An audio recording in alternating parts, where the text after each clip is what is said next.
mengajar, suka anak-anak, nggak dibayar itu. Iya. Ada sekolah di sana, jadi ketika kita ke Bone, saya jalan kaki itu sekitar 4 jam dari subuh sampai siang. Dan ketika Seribu Guru Sulsel sebelum datang, adik-adik ketika mau sekolah jarang banget mandi. Itu baru diurusi fasilitas sekolahnya ketika viral di media sosial. Bayangkan kalau tidak viral itu. Saya kalau jadi kepala dinas pendidikan kakak, saya merasa bahwa ini saya ditampar ini. Are you ready? Alright baby, time is yours. Nah ini menarik karena kemudian permasalahan selama pandemi COVID-19 ini salah satunya adalah pendidikan. Pendidikan tentu di sana ada siswa, ada gurunya, ada sekolahnya, ada sistem dan macam-macam. Nah kali ini sudah ada relawan datang di studio saya. Mereka menamakan dirinya sebagai komunitas 1000 Guru Sulawesi Selatan yang direpresentasikan oleh Kakak Dita. Halo Kakak Dita. Hai Kak Rija. Luar biasa. Gimana kabar tak? Saya aja Ki. Alhamdulillah baik. Alhamdulillah baik. Kakak ini 1000 Guru Sulsel di. Luar biasa 1000 Guru Sulsel. Saya kenalnya kurang lebih nggak tahu ya, mudah-mudahan saya tidak salah ingat mungkin 3-4 tahun terakhir lah. Wow, udah lumayan lama ya. Iya, siapa tahu usianya baru 1 tahun dan ternyata baru saya kenal 3-4 tahun itu berarti sota ya. Sok tahu, udah bilang orang Makassar. Sudah berapa lama sih 1000 Guru Sulsel? Kalau 1000 Guru Sulsel sudah dari 2014. Oh, berarti aman lah memang barang-barang itu. Berarti enggak sota. Enggak sota. Artinya memang pernah saya ketemu ini komunitas di berbagai macam event komunitas lah kira-kira. Kakak Dita sekarang kita dulu Kakak Dita ini Kakak Dita ini memang seorang guru pengajar gitu atau seorang apa yang kemudian orang bisa tahu oh ternyata di 1000 Guru Sulsel itu orang-orangnya seperti ini, bisa dijelaskan secara sederhana Kakak? Oke, jadi 1000 Guru Sulsel itu banyak yang mikir kalau harus jadi guru dulu baru bisa masuk komunitas. Namanya 1000 Guru. Ya. Ternyata sebenarnya enggak. Justru begitu. Malahan kepengurusan 1000 Guru Sulsel itu sangat macam-macam backgroundnya. Macam-macam nih. Ya, kebetulan kalau saya kan alumni teknik sipil. Dan sangat jauh kalau dibilang dari guru ya. Cuma memang kita dari 1000 Guru Sulsel tuh sangat terbuka sama teman-teman relawan yang pengen join dan memang tertarik dunia relawan pendidikan seperti itu. Oke, berarti teman-teman ini memang bergerak bukan karena profesinya memang guru. Betul. Tetapi menganggap bahwa ngajar kepada anak-anak apalagi mungkin pedalaman itu adalah sebuah passion ya. Iya benar, hobi, menyalurkan hobi, passion tapi juga berbuat kebaikan. Oh begitu. Kenapa Kakak Dita mau gabung di 1000 Guru? Karena pertama-tama kenal sama 1000 Guru tuh karena ngajar anak-anak nih di pedalaman dan saya sangat tertarik sama anak-anak. Suka banget main-main sama anak-anak, terus games-games lucu, terus dance-dance bareng. Nah itu saya suka banget, makanya saya join sama 1000 Guru Sulsel. Sudah berapa lama Kak kalau Kakak Dita? Kalau saya join sebagai kepengurusan itu dari 2020, baru banget dilantik 2020. Cuma kalau udah tahu lama banget tuh udah lama banget saya tahu 1000 Guru gitu. Oh dari 2020? Ya kepengurusannya. Corona ya? Ya pas COVID banget. Angkatan Corona. Masukku masih bisa Ki ngajar walaupun dalam keadaan pandemi begini. Nah ini sebenarnya tantangan untuk semua komunitas sih sebenarnya kayak karena COVID seperti ini kan memang kita sangat terbatas. Gerak-gerik komunitas tuh banyak sangat terbatas sama kita harus ngapain nih pada saat COVID seperti ini. Kebetulan kita nggak bisa tatap muka sama anak-anak gitu, tapi ternyata alhamdulillahnya 1000 Guru punya cara lain. Gitu, jadi beberapa program lahir karena COVID sebenarnya. Kayak tiba-tiba kita sering live Instagram untuk sharing sama beberapa komunitas, untuk beberapa sharing dengan orang-orang expertise lainnya. Terus juga bikin pelatihan-pelatihan online yang menunjang para relawan ketika mau ngajar sama anak-anak gitu. Jadi sebenarnya kegiatan memang mengajar agak kurang. Baru mulai tahun ini bulan lalu kalau nggak salah itu baru ketemu anak-anak lagi karena kita juga sangat concern terhadap COVID. Jangan sampai kita juga bawa yang tidak kita inginkan lah ketika kita bertemu sama anak-anak gitu. Mengajar, suka anak-anak, ya kan? Apalagi tadi disampaikan pedalaman-pedalaman. Nggak dibayar itu. Iya. Kenapa mau kau bikin itu dan tidak dibayar lagi, susah orang ekonomi ini. Kenapa Kakak Dita dan teman-teman di 1000 Guru Sulsel mau mencoba ataupun memilih jalan ini di tengah-tengah orang sekarang ini lagi fokus ke perut Kakak Dita, ya kan, boro-boro pendidikan, ya kan, ini kan asumsi luar ya kan. Betul. Terus kenapa ada sekumpulan anak muda, ya anak muda kebanyakan ya kan, anak muda yang ngajar di desa begitu, mungkin di sebuah tempat yang mungkin sangat jauh akses fasilitas pendidikan di saat COVID. Sebenarnya gini, itu juga sebenarnya pertanyaan dari banyak orang, kayak ngapain mikirin orang lain, mikirin diri sendiri aja dulu untuk bertahan hidup gitu. Betul. Sebenarnya cuman ternyata yang kita tidak duga adalah ketika kita mau buat program, ketemu sama anak-anak atau open donasi aja lah gitu, banyak banget yang mau donasi, Kak. Sekarang juga pada saat seperti ini banyak juga mau jadi relawan kita, gitu. Dan ternyata itu tergerak dari hati mereka, gitu. Kayak ternyata dari hasil sharing mereka memang sering pengen berbagi sama anak-anak gitu. Malah itu menjadi apa ya? Ketika waktu luang mereka diisi daripada ngapain aja, rebahan aja, mending mereka sharing ilmunya, sharing pengalaman mereka. Karena ketika kita ngajar sama anak-anak, kita juga memberi inspirasi. Oh ternyata profesi seperti ini loh, gitu. Jadi lebih apa ya? Ketika kita sharing sama relawan, ternyata mereka lebih suka ketemu sama anak-anak dan lebih suka berbagi daripada rebahan. Berarti ini anak-anaknya lebih ke spesifik anak SD ya? Anak SD. Berarti anak SMA enggak? Kalau sekarang kita jangkaunya memang SD sih. Kabalas ya anak SMP SMA ini tidak didatangi oleh 1000 guru. Nanti tunggu aja ya gitu. Kalau ada SMA yang mau diajar mungkin bisa calling salah satu saya. Oke. Datang ke SMA. Kakak Dita, ini kan menarik. Your background itu sipil. Berarti kau ngajar tentang membangun rumah. Bangun rumah. Iya kan, bangun rumah, sipil kan? Iya benar. Apa yang kau ajarkan gitu? Apakah mata pelajaran yang memang kau sedikit agak sama dengan jurusanmu waktu kuliah atau gimana gitu? Kau ngajar bahasa Indonesia juga misalnya atau apa? Apa sih yang kau ajarkan? Gitu. Kebetulan 1000 Guru Sulsel itu sangat apa ya?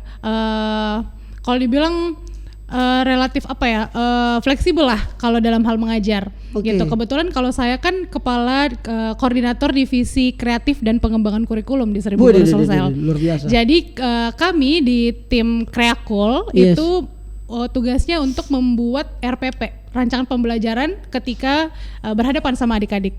Ketong kurikulum itu istilahnya. Ya, betul. RPP namanya. Nah, ketika kita rancang RPP itu sebenarnya kita lebih fleksibel mau ngajarin apa, tapi kita sering ngasih tahu ke adik-adik bahwa cita-cita itu penting. Jadi ketika saya ngobrolin tentang cita-cita, saya ngasih tahu background saya seperti apa, supaya mereka nggak cuma tahu tentang dokter aja, polisi aja, guru aja, tapi mereka tahu banyak hal, banyak banget profesi yang ada di Indonesia gitu. Nah yang menarik ini kakak adalah ini kan 1000 Guru Sulsel, kalau saya melihat ya 1000 Guru Sulsel ini sedang memperlihatkan kepada Indonesia bahwa pendidikan kita tidak sedang baik-baik saja. Betul. Kalau saya melihatnya. Apakah ada bagian kampanye seperti itu? Kita tahu lah salah satu permasalahan krusial dan klasik bagi pendidikan kita adalah soal guru. Tentunya paling fatal itu adalah karena saya punya banyak teman itu di guru honorer. Saya kan biasanya keliling-keliling daerah kakak. Teman-teman saya yang di guru honorer itu tiap saat menjerit mereka. Sayangnya tidak ada yang memperhatikan itu. Betul. Apalagi biasa saya dapat cerita-cerita begini kakak Dita. Kadang guru honorer itu yang lebih aslinya setengah mati dibanding, mohon maaf ya, itu dibanding guru-guru yang non honorer. Nah, apakah teman-teman bagaimana sih sebenarnya 1000 Guru Sulsel atau kacamata daripada Dita sendiri melihat pendidikan kita hari ini, terutama dari sektor guru? Ini bicara kualitas sumber daya manusia, men. Betul. Tidak boleh main-main kalau bicara soal itu. Saya juga pengajar, kakak. Saya pengajar, saya juga dosen. Cuma saya lebih kepada ngajar orang punya skill. Itu kan bicara manusia, ya kan? Saya merasa pendidikan kita selama ini terputar-putar di situ saja, padahal kebutuhan industri, kebutuhan di lapangan kadang-kadang tidak sesuai apa yang kita didapat di sekolah. Betul. 1000 Guru Sulsel melihat pendidikan secara sederhana di kacamatanya 1000 Guru. Jadi kita juga tidak bisa menutup mata bahwa pendidikan saat ini belum rata. Gitu. Kalau dilihat kenapa sih 1000 Guru fokusnya ke pedalaman? Artinya ada beberapa sektor yang belum tersentuh oleh beberapa sektor juga. Gitu. Makanya kita pada saat kesana, jadi setiap kita mau kegiatan pasti ada assessment, Kak. Apa sih yang harus diangkat dari sana misalnya? Apa sih backgroundnya mereka, keluarga mereka seperti apa gitu. Dan ketika kita semakin banyak melihat, semakin banyak assessment, semakin sadar bahwa ternyata adik-adik di setiap daerah tuh beda-beda yang mereka butuhin. Misalnya fasilitas, guru juga. Karena ada beberapa daerah yang misalnya adiknya kelas yang kita mau datengin nanti itu kelas 6 cuma ada 1 orang. Kelas 4 cuma ada 1 orang. Guru juga kadang-kadang cuma 1 orang yang bisa datang. Gitu. Itu pun juga guru honorer. Bagaimana sih cara mereka untuk bisa sama teman-teman yang ada di kota? Gitu. Nah, itu yang kita bisa lebih terbuka mata kita kayak ternyata adik-adik di pedalaman tuh butuh ini loh gitu. Dan itu yang pengen banget kita angkat ke teman-teman yang anak muda. Ayo sama-sama kita mungkin kalau dibilang agak susah ya mau susah kalau misalnya kita mau bilang pemerataan, tapi kita nggak ngelakuin apa-apa gitu. Makanya kita pengen banget ngajak teman-teman ini ya yang masih muda-muda untuk ayo ngajar bareng-bareng ke pedalaman biar adik-adik di pedalaman tahu seperti ini loh cara ngajar yang lebih fun misalnya. Seperti ini loh di kota, bukan untuk membandingkan tapi untuk mereka bisa tahu dan bisa sadar bahwa ternyata pendidikan itu penting buat mereka gitu. Tadi menarik karena ada assessment dulu di artinya riset dulu di observasi apa yang menjadi kebutuhan dan sebagainya.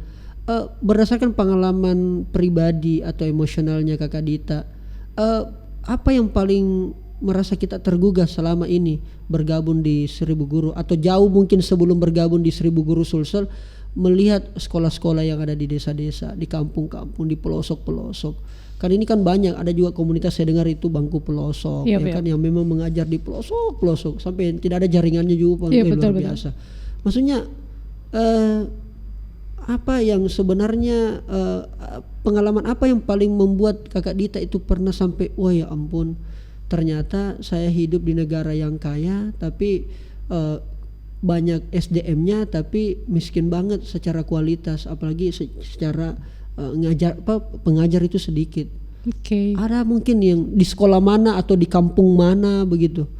Kalau di daerah mana tuh kayak ceritanya beda-beda ya Kak? Beda-beda. Jadi inisiator 1000 Guru Sulsel itu namanya Kak Api. Beliau mengajak kita ke Bahonglangi. Bahonglangi itu di Bone. Kampungku itu. Oh ya? Iya. Bahonglangi tahu tapi? Tidak. Bone aja saya tahu. Jadi Bahonglangi namanya. Iya, Bahonglangi. Kita tahu kecamatannya? Bontocani. Oke. Kalau nggak salah ya, kalau nggak salah ingat. Nah, kita ke sana. Jadi sebelum 1000 Guru Sulsel datang ke sana, Kak Api si inisiator 1000 Guru Sulsel ini sebelumnya stay di sana untuk beberapa waktu yang lama. Dan ketika itu beliau datang, keadaan di sana boleh dibilang adik-adik ibu-ibunya kita lebih ke pemberdayaan ibu-ibu juga di sana. Jadi lahirlah sebuah program namanya Rural Women Empowerment, artinya pemberdayaan wanita. Di sana ibu-ibunya jadi belajar ngaji dan sebagainya. Adik-adik juga ada sekolah di sana. Jadi ketika kita ke Bone, saya ingatnya saya jalan kaki puasa tahun ini. Saya jalan kaki itu sekitar 4 jam dari subuh sampai siang pada saat puasa, ngelewatin kayak hutan lindung gitu untuk masuk ke desa itu. Dan ketika 1000 Guru Sulsel sebelum datang, adik-adik ketika mau sekolah jarang banget mandi. Di sana tuh kayak rumah-rumah belum ada yang namanya kamar mandi waktu itu. Jadi ketika 1000 Guru Sulsel datang ke sana, adik-adik teredukasi nih bahwa kita harus mandi loh sebelum sekolah, kayak sehal kecil itu. Atau misalnya kita harus santun kepada guru, kepada orang tua, gitu, ngajarin ke situ. Terus ibu-ibu juga belajar bagaimana sih cara mengelola keuangan, tentang perekonomian ketika mereka menghasilkan hasil padinya mereka, hasil tanamnya mereka, gitu. 1000 Guru juga ngajarin, maksudnya berbagi tentang itu, gitu. Dan itu ketika kita ke sana, saya kebetulan berdelapan kalau nggak salah sama teman-teman, kaget ketika saya sampai di sana ternyata ada desa setelah hutan lindung. Dan kalau dibilang untuk menempuh jalan ke sana tuh lumayan apa ya? Ekstrim. Kalau dibilang ekstrim boleh ekstrim, sampai kita namain itu ada tanjakan cinta, tanjakan rindu. Karena semakin ke atas semakin agak sulit nih gitu. Perjalanannya kebetulan mungkin karena kita juga puasa ya, jadi kayak lebih ke lebih berat nih tantangannya gitu. Pada saat sampai ke sana, keluarga di sana sangat hangat, warga di sana sangat sangat menyambut kita tuh sangat hangat gitu. Jadi kita kayak berasa keluarga di sana, manggilnya tuh kalau ibu-ibu daeng, manggil daeng ke sana. Dan itu hal yang paling yang membuat saya kayak kayaknya kita nggak boleh nih berhenti gitu. Begitu ya? Kita harus tetap buat ketika mungkin kepengurusan 1000 Guru udah selesai, tapi kita masih bisa nih berbuat yang lain sama 1000 Guru gitu. Jadi saya sama teman-teman tiba-tiba kayak kita nggak boleh nih cuma sekali ke sini, kita harus pergi lagi nih ke sini gitu, karena emang daerahnya keren banget sih Kak. Kalau saya bilangnya keren. 1000 Guru ini bergerak, maksudku dari mana sumber dayanya? Sumber daya apa nih? Maksudnya tidak pernah kita datang ke pemerintah, atau maksudnya apa yang bisa menggerakkan? Kan ke sana kan pasti butuh operasional Kakak Dita. Betul. Dia tuh semangat ngajar, tapi kan biar bagaimana kan butuh mama juga orang Pak. Iya, maksudku di mana, apalagi kan ini kan orang masuk di 1000 Guru itu kan sama sekali betul-betul volunteer kan, betul. Relawan kan. Betul. Terus untuk bagaimana menghidupi organisasi, terus bagaimana kemudian bisa memberikan, kan tidak mungkin juga kalau yang kita mau mengajar nih, tapi yang mengajar juga lobet kan tidak mungkin juga kan. Harus di-charge gitu ya. Maksud saya, apakah murni betul-betul berharap dari donasi, atau ada apa misalnya bisa sumber daya atau bagaimana, atau mungkin patungan atau gimana sih? Jadi komunitas 1000 Guru Sulsel itu memang non-government organization. Jadi memang kita berdirinya independen. Dan apa sih kiat-kiat kita untuk dapetin nih booster untuk ngajar ke anak-anak gitu. Kita memang alhamdulillahnya banyak banget orang baik Kak di dunia ini gitu. Jadi ketika kita mau bikin kegiatan banyak banget donasi sebenarnya. Dan kiat-kiat kita sebenarnya juga ya mungkin audiensi sama beberapa petinggi sekitar misalnya gitu. Dan sebenarnya kita ketika mengadakan kegiatan tuh bukan lebih ke mungkin materi, memang kita butuh ya untuk ngasih adik-adik fasilitas misalnya buku dan lain sebagainya. Cuman kita saat ini memang banyak banget donatur donatur lepas lah kalau kita bilang, karena ada yang secara individu, terus ada juga yang ngajakin kolaborasi misalnya, atau mau jadi donatur misalnya bagi-bagi apa gitu, ada aja pasti gitu. Berarti aman lah ya untuk persoalan itu Kakak ya? Insya Allah selama masih banyak orang baik. Itu kita sampaikan Kakak, kita sampaikan mungkin melalui Instagramnya 1000 Guru, atau hanya dari mulut ke mulut, atau bagaimana nih? Selama ini kita melakukan kegiatan program semuanya lewat Instagram. Media sosial ya? Ada di @1000_guru_Sulsel. Nah di situ kita sering update banget tentang program, dan mungkin kita open donasi atau segala macam ada di sana. Dan dari mulut ke mulut juga sering sih Kak, kayak misalnya WhatsApp nih kayak mau donasi nggak gitu. Gitu. Itu biasanya donasinya semuanya ke materi atau ada juga non materi? Bebas. Jadi kita nerimanya apa aja sebenarnya, karena kalau misalnya nih kita mau ke suatu sekolah, kebetulan butuh donasi untuk kayak alat tulis dan segala macam. Kebetulan seperti kemarin kita dapat donasi alat tulis, dapat donasi buku bacaan dan lain sebagainya. Kita terbuka banget. Selama perjalanan 1000 Guru Sulsel ini ke beberapa sekolah atau mungkin ke beberapa daerah, baik itu yang mudah dijangkau atau mungkin yang terisolir, yang tidak, apalagi tadi cerita di Kabupaten Bone itu, adakah pernah semacam kayak penolakan gitu, atau merasa bahwa tidak usah kita datang di sini, kami merasa tidak butuh itu misalnya? Pernah nggak ada pengalaman-pengalaman unik yang di luar dugaannya teman-teman komunitas ini? Sebenarnya kalau penolakan, alhamdulillahnya selama kita assessment belum ada yang namanya penolakan. Karena ada assessment di? Ya betul, karena kita ketika datang ke sana assessment tuh kita harus nanya dulu nih Kak, lingkungannya seperti apa. Terus apa sih yang harus kita angkat dari sana, adik-adik seperti apa butuhnya gitu. Jadi selama kita datang ke sana alhamdulillahnya belum pernah ada penolakan dari warga atau kepala dusun, kepala desa, belum ada, alhamdulillah belum pernah. Dan ini kan kita datang ke sekolah ya. Sekolah. Ke sekolah, berarti kan ada juga guru-guru di sana. Respon guru-guru atau kepala sekolah atau pejabat yang ada di sekolah itu bagaimana biasanya Kakak? Kalau yang kita temuin seneng banget. Karena karena ketika datang ke sana Kak, RPP kita tuh bukan kayak sekolah yang belajar, ayo kita A B C misalnya, 1 tambah 1, kayak BIB. Stop. Iya nggak kayak gitu, yang 1 tambah 1 berapa gitu. Kita lebih ke nyanyi, kita lebih ke main games, tapi semuanya masih dalam edukatif gitu. Jadi ketika pas kita datang ke sana, kebanyakan guru-guru malah ngevideoin. Jadi kayak nanti saya mau ngajarinnya kayak gini deh ke anak-anak gitu, supaya dia ingat gitu. Nanti ngajarin adik-adik seperti ini gitu. Malah mereka antusias banget, dan kita tuh sangat bersyukur ketika ada guru-guru yang juga pengen ikut gitu.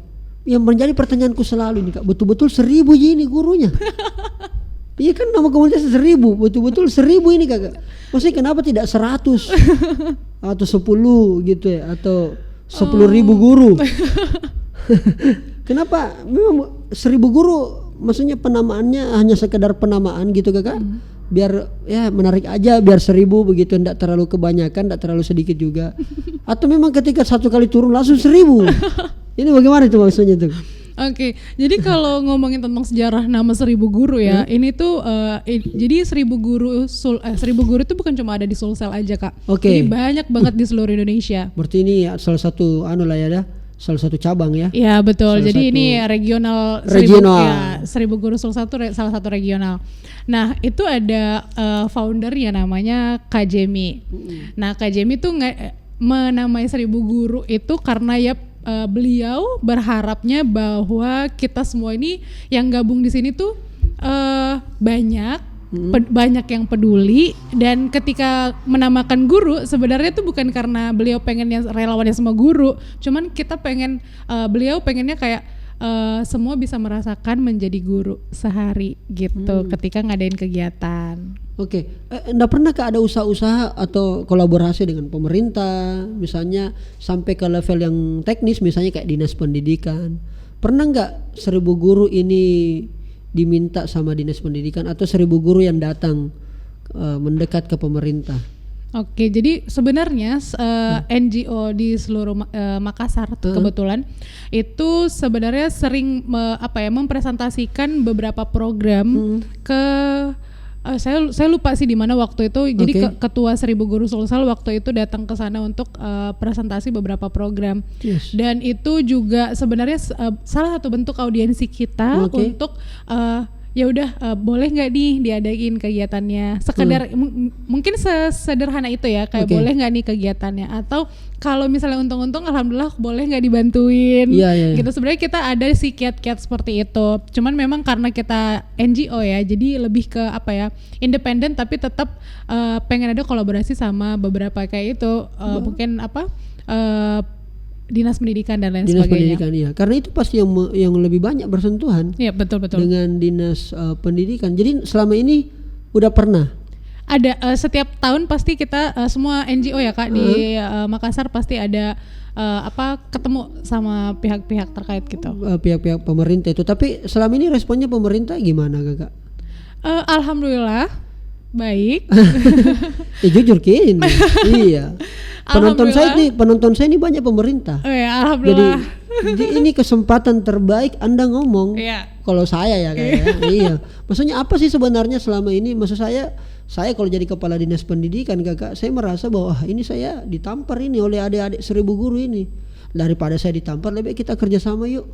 Kita kolaborasi bareng. Ayo, apa sih sebenarnya menyelesaikan pendidikan di Indonesia ini? Jangan pernah berharap ke teknis urusan kedinasan apa segala macam, nggak pernah gitu.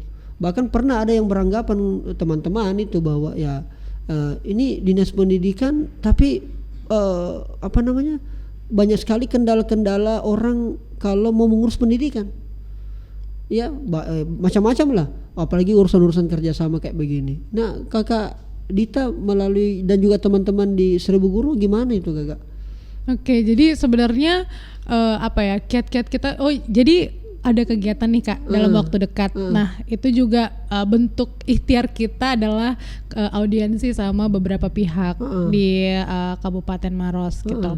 Nah, itu juga kita usaha untuk kita butuh nih beberapa, kan ada item kegiatan nih, beberapa segala macam, boleh nggak disupport di bagian itu gitu. Nah, sebenarnya kita sekarang ini sering kolaborasinya malah sama komunitas lain, bukan sama pemerintah. Iya gitu. Jadi pemerintah nggak sebenarnya kita bukan cuma kita belum secara fokus sebenarnya ke sana. Yang kita fokusin adalah kita 1000 Guru Sulsel pada saat kepengurusan sekarang ini fokusnya memang ke komunitas-komunitas yang ada di Makassar. Iya, betul. Berarti nggak ketemu frekuensinya ini, Kakak ya? Mungkin beda fokus dulu sih Kak ya. Beda fokus. Jadi kita setiap kepengurusan kan beda-beda ya.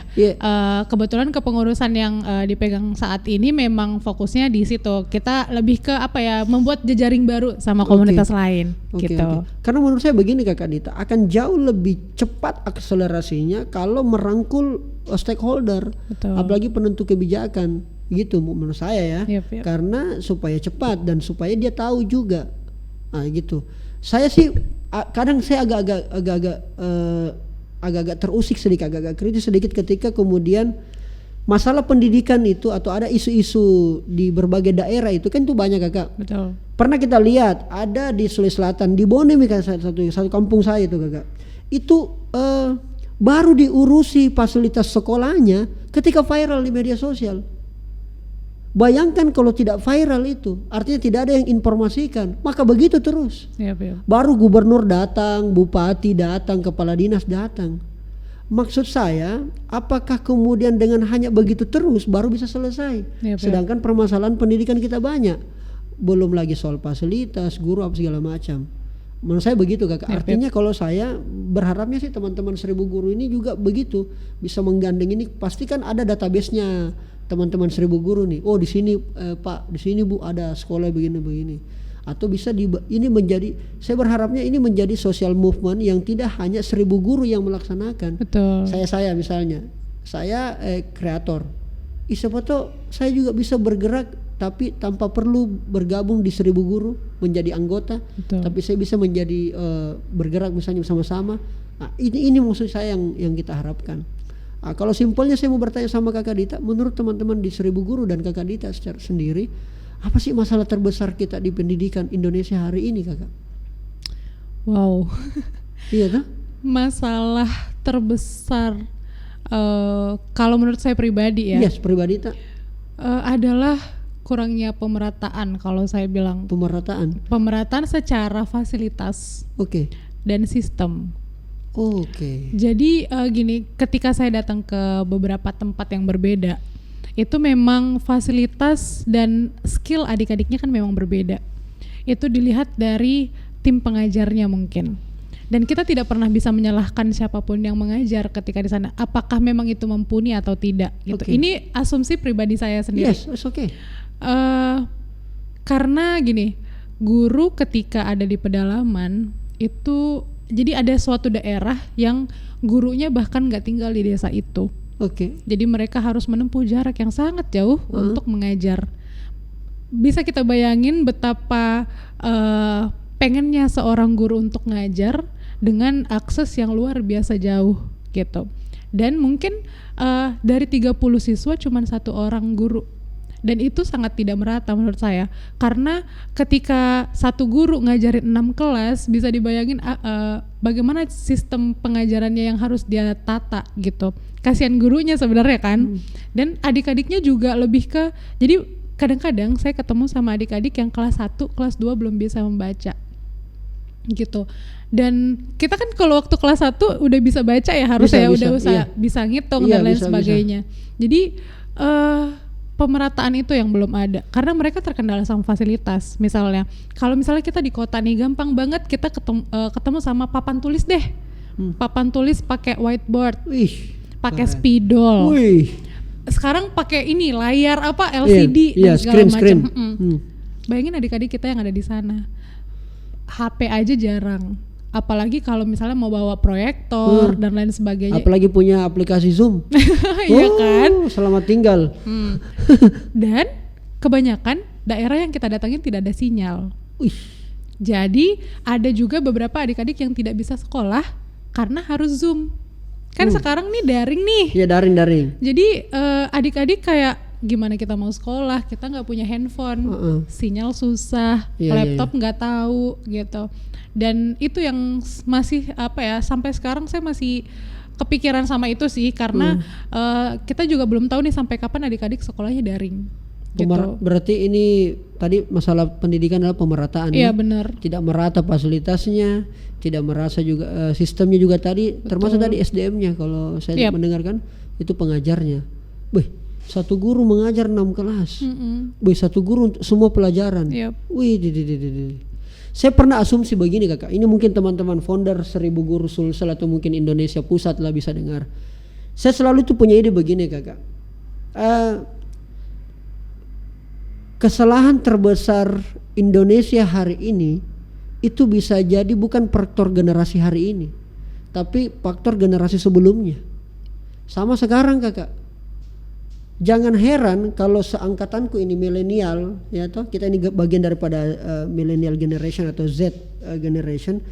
Saya merasa kalau hari ini para kita ini, teman-teman kita seangkatan kita ini bro, tidak memberikan dampak yang luar biasa pada Indonesia, tenang saja itu bukan kesalahan kita sepenuhnya, tapi kesalahan para senior kita atau kesalahan pemimpin kita.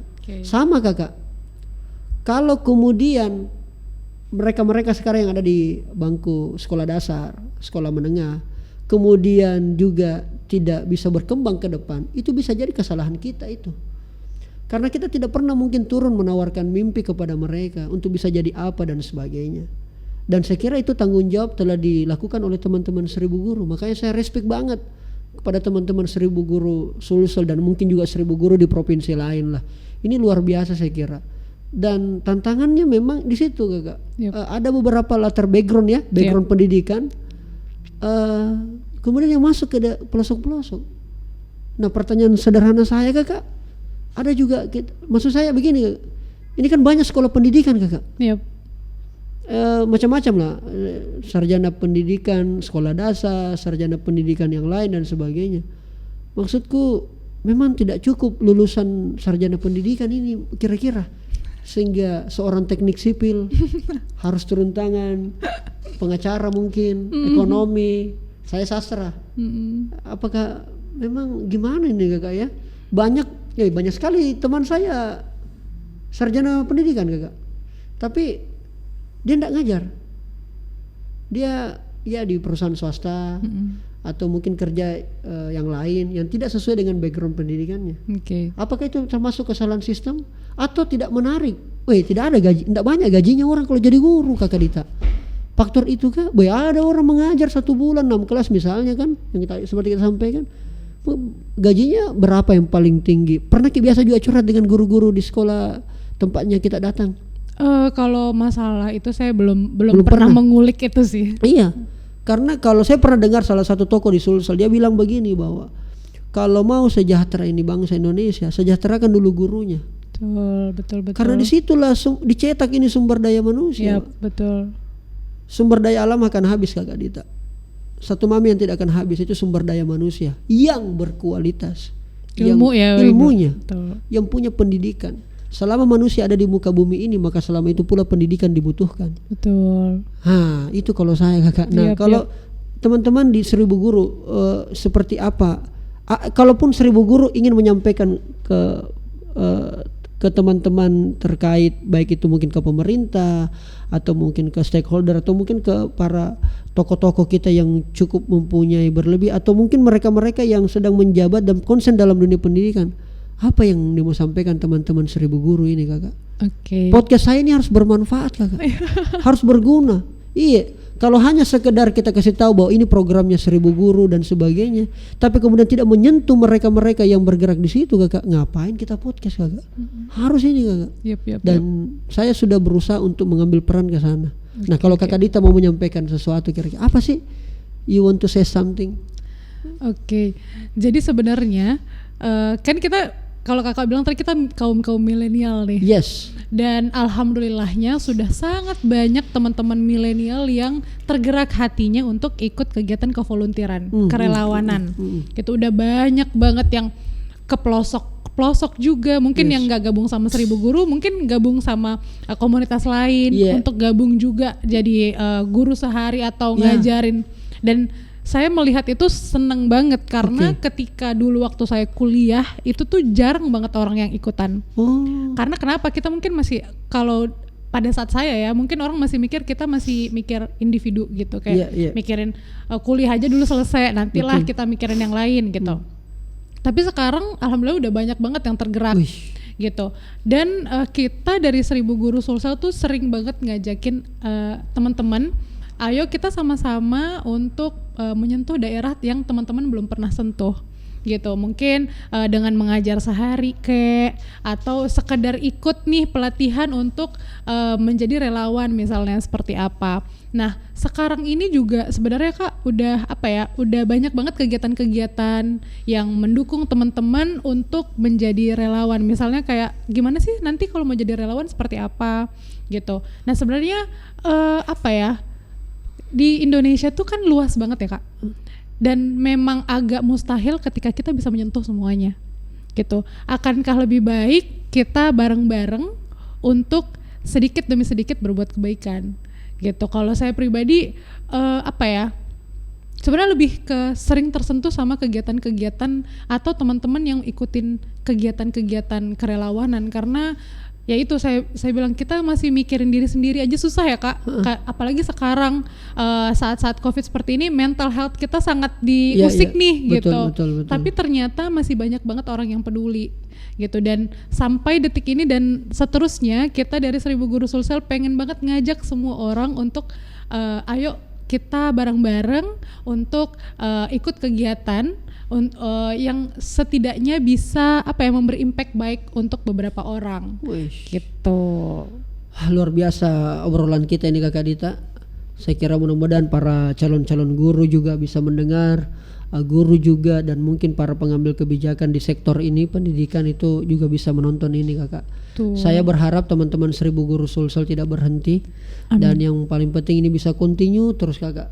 Segala sektor harus dimanfaatkan supaya kemudian supaya adik-adik kita ya, generasi-generasi kita ke depan itu jauh lebih bisa dibanding kita. Apalagi tantangan ke depan itu sangat luar biasa. Era semakin berkembang, terus kalau kapasitas dan kualitas keilmuan kita masih seperti itu saja, luar biasa. Karena ujian dan cobaan ini banyak sekali kakak Dita. Betul. Ya, orang semakin banyak individualisme. Ya, yang penting saya aman mi hidupku, banyak ada mi rumahku, ada mi mobilku, leba manake selesai urusan dengan yang lain. Nah ini yang perlu penting, bahwa begitu banyak tantangan-tantangan yang perlu kita lakukan sama-sama. Banyak yang butuhin kita nih sebenarnya. Betul. Itu yang banyak butuhin kita, sehingga perlu kita turun tangan. Betul. Baik kakak Dia, thank you very much for your coming in my studio. Next kita bisa ngobrol-ngobrol lagi. Sangat senang ada di sini kak. Terima kasih banyak. Kenapa kakak Dita senang? Karena ini juga berkat support dari Hotel Amaris kakak, studio kita, dan ada bolu rampa dan juga Rapid the Mineral. Yeay. Gokil juga nih anak nih. Oke, thank you kakak Dita ya. Kita jumpa di lain kesempatan. Alright, time is over.